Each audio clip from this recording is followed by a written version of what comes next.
शेवटचा सिनेमा आपला बाई पण भारी देवा होता. ते येतात आणि इतकं तुमचा सिनेमा आम्हाला इतका आवडला. तो डोळ्यातला जो विश्वास माझ्याबद्दल दिसतो ना, मला असं वाटतं की मी या विश्वासाला कधी तडा जाऊ देणार. नमस्कार, मी मधुरा शिधाई आणि कलाकृती मीडियावर तुम्हा सगळ्यांचं मनापासून स्वागत आहे. झापूक झुपूक लवकरच मोठ्या पडद्यावरती राडा घालायला आपल्या भेटीला येणार आहे आणि त्याचा नुकताच ट्रेलर आपल्या भेटीला आलेला आहे आणि त्या निमित्ताने माझ्याबरोबर आहेत या सिनेमाचे दिग्दर्शक आपल्या सगळ्यांचे लाडके केदार शिंदे सर. नमस्कार सर. नमस्कार. तू कशी आहेस? मस्त. तुम्ही कसे आहात? तू सतत दर सिनेमाला मला भेटतेस. मग तू खूप काय म्हणजे लहान दिसायला लागली आणि मी खूप वयस्कर दिसायला लागलो असं मला वाटतं. सर कसे आहात आणि हात कसा आहे तुमचा? ठीक आहे. आता अजून एक 2 आठवडे स्लिंग राहील. फिजिओ सुरू झालेलं आहे. खांद्याला क्रॅक गेलाय माझ्या. मी पडलो होतो शूटिंग करताना, पण स्वामींच्या कृपेने सगळं ठीक आहे.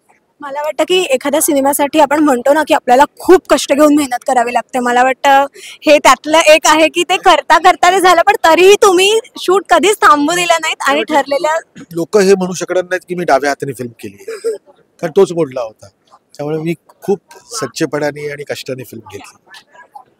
ट्रेलर कमाल झालेला आहे आणि खरंच मजा आली बघताना. मी तुम्हाला म्हटलं मगाशी सुद्धा दोनदा बघून मन भरत नव्हतं आणि मला वाटतं ही एक झलक आहे की हे इतकंच ट्रेलरच खूप भारी आहे, तर फिल्म कशी असणार आहे. आणि ह्या सगळ्याची सुरुवात खूप आधीपासून झाली होती, पण कोणत्याही कलाकारासाठी कोणत्याही दिग्दर्शकासाठी त्या फिल्मची जर्नी, ती प्रोसेस जिथून सुरू होते कट टू ती फिल्म प्रेक्षकांच्या समोर येते तिथपर्यंतचा तो जो एक प्रवास असतो ना, तो तुम्हाला काय वाटतं, तो कसा तुम्ही कसं बघता त्याकडे? कारण धाकधूक ही काम सुरू करतानाही असते आणि त्या लोकांसमोर आल्यानंतरही असते.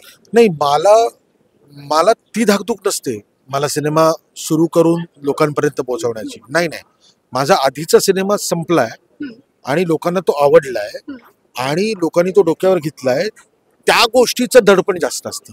कारण मला कधीही रसिक प्रेक्षक भेटल्यानंतर ज्या कौतुकाने, आता शेवटचा सिनेमा आपला बाई पण भारी देवा होता, ते येतात आणि इतकं तुमचा सिनेमा आम्हाला इतका आवडला. तो डोळ्यातला जो विश्वास माझ्याबद्दल दिसतो ना, मला असं वाटतं की मी या विश्वासाला कधी तडा जाऊ देणार. मी माझे प्रयत्न 100% नाही 1000% करेन. मी कधीच यशाचा कुठला फॉर्म्युला नाहीये. मी ही गोष्ट घेतली ती गोष्ट घेतली म्हणून एक चांगली गोष्ट होईल का, तर नाही. मला तेवढेच कष्ट करावे लागणार. आपली इंडस्ट्री अशी आहे ना बाळा, की ना मागे काय केलंय ना याच्याबद्दल लोक नाही विचार करत. आत्ता या क्षणी तुम्ही काय करताय आणि तुमचं पुढचं काय आहे मत, याच्याबद्दल विचार करतात. त्यामुळे तुम्हाला सतत अपडेट व्हावं लागतं.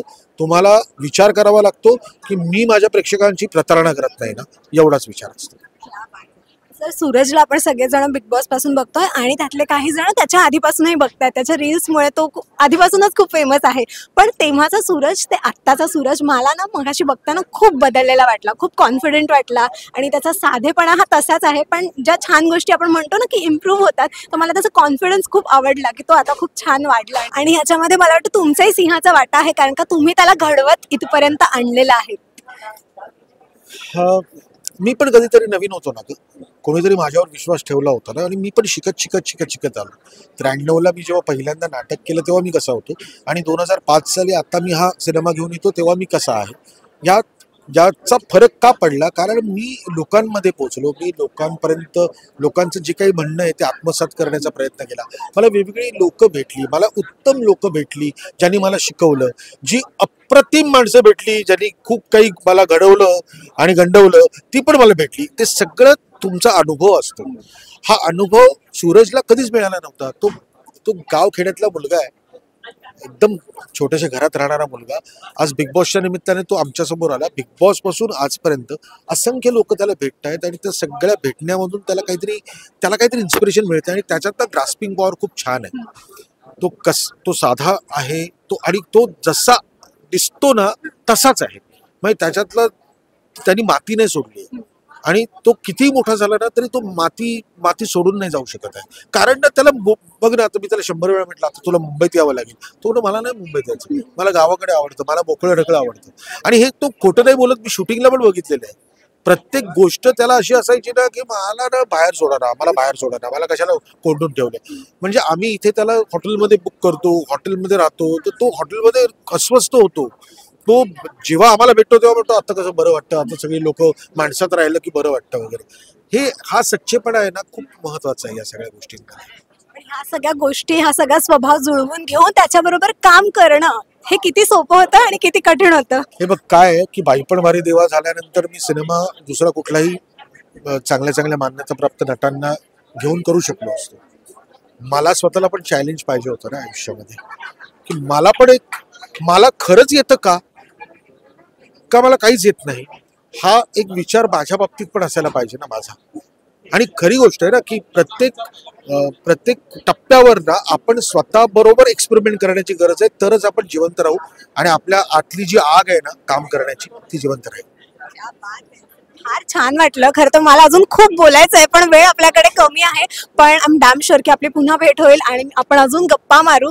खूप खूप धन्यवाद वेळात वेळ काढून गप्पा मारल्यात. आणि ट्रेलर पुन्हा एकदा सांगते खूप छान झालाय आणि उत्सुकता आहे. आणि असेच नवीन नवीन छान छान प्रोजेक्ट्स घेऊन छान छान विषय घेऊन आमच्या भेटीला कायम येत राहा. Thank you. Thank you very much. Rasika हो, कलाकृती मीडिया म्हणजे मनोरंजनाची लयलूट. मनोरंजन क्षेत्रातील किस्से व घडामोडींचा आस्वाद घेण्यासाठी कलाकृती मीडिया या यूट्यूब चॅनलला सबस्क्राईब करा आणि व्हिडिओ लाईक करा.